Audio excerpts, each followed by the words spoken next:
Hey everyone, I'm working to hit 1,000 subscribers and I need your help to get there. If you enjoy this content, please hit that subscribe button right now. If you listen closely, you can almost hear the hum of anticipation growing louder across baseball. It's the sound of front offices pacing, phones buzzing, and rumors breathing down everyone's necks. And right at the center of that storm sits Toronto, calm on the surface, but very clearly plotting something substantial. Jeff Passan has just dropped a free agency update that doesn't whisper optimism for the Blue Jays, it practically shouts it, and today on the Blue Jays Report, we're unpacking exactly why the next few weeks could redefine this franchise. This isn't the kind of update you skim past while scrolling. This is the sort of information that makes you sit up a little straighter, because when Jeff Passan speaks, baseball listens.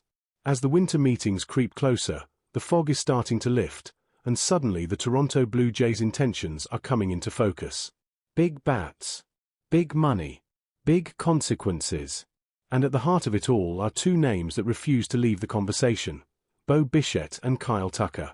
Before we dive headfirst into the madness, take a moment to like this video, share it with a fellow Jays fan who's refreshing Twitter every 5 minutes, and subscribe to the Blue Jays Report if you haven't already.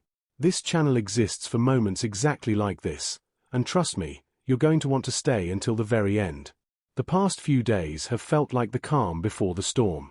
Deals are trickling in, not exploding yet, but just enough to remind us that the market is alive and watching. And then Jeff Passan steps in with a deceptively simple statement that carries enormous weight. When asked whether the Blue Jays were done after their recent moves, his answer was blunt and confident. No, they are not done. And more importantly, they are getting a big bat. That one sentence changes everything. Not might. Not could. Will.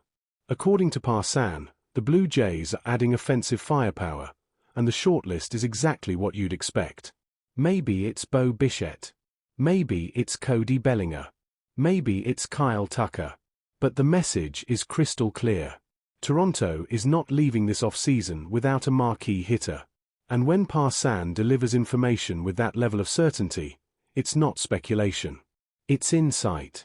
This is the most plugged-in voice in the sport telling you that the Jays' winter plan still has teeth, and that alone should energize the fanbase.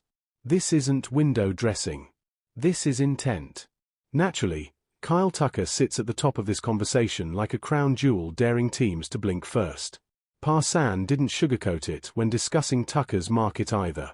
He described him as the kind of player who can make any team better, instantly and dramatically. The type of bat that changes lineups, changes game plans, and changes seasons. And perhaps most notably, he placed Toronto right in the thick of that race. According to Passan, Tucker's market could stretch deep into the new year, with a deal likely north of $300 million and potentially climbing even higher. That's not casual money. That's franchise-altering money. And yet, there was Toronto's name again, sitting comfortably alongside Philadelphia and the New York clubs. Not as an outsider. As a genuine contender. Now, reality has to enter the room at some point. Multiple reports, including those from John Morosi and Shadavidi, suggest that the Blue Jays are unlikely to land both Tucker and Bichette. One of them, not both, seems to be the prevailing belief. And honestly, that makes sense. Even the most aggressive front offices have limits, and this market is ruthless. So the question becomes philosophical as much as financial.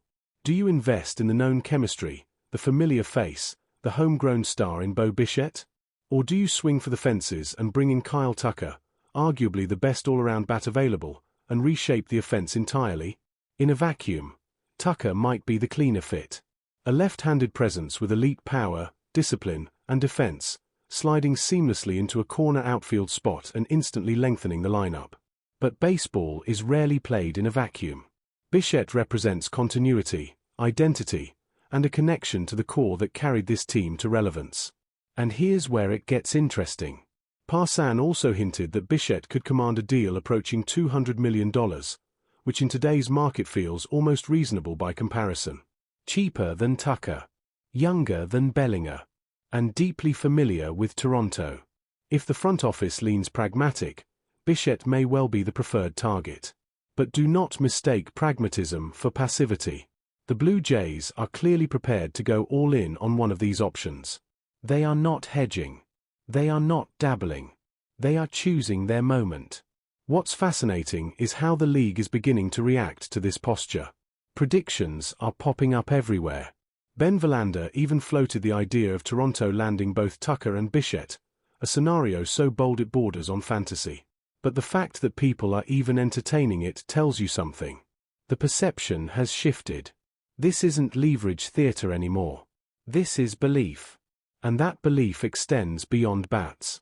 While the offense dominates headlines, the bullpen quietly looms as the next battlefield. The reliever market has begun to move, and it's moving fast. Ryan Helsley landed in Baltimore. Devin Williams just agreed to a 3-year deal worth roughly $45 million after deferrals. Dominoes are falling, and Toronto is watching closely. The Devin Williams signing, in particular, sent ripples through the league. Some assumed it would remove the Mets from the Edwin Diaz sweepstakes. It hasn't. Diaz remains very much in play, and suddenly the competition for elite relief pitching is heating up. For the Blue Jays, this is not optional. The bullpen needs help. Desperately. If Toronto wants to maximize the value of its rotation and protect late leads, adding a premier reliever is essential. Edwin Diaz represents the gold standard. A closer who changes the emotional temperature of a game the moment he enters. Pete Fairbanks is another intriguing name, offering power and experience.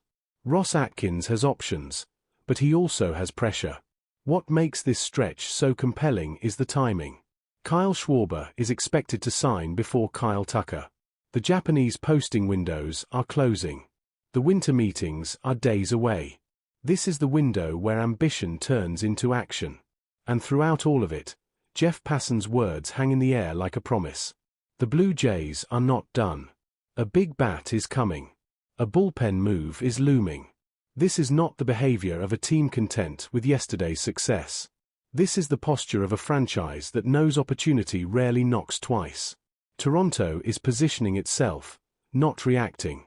Calculating, not hesitating.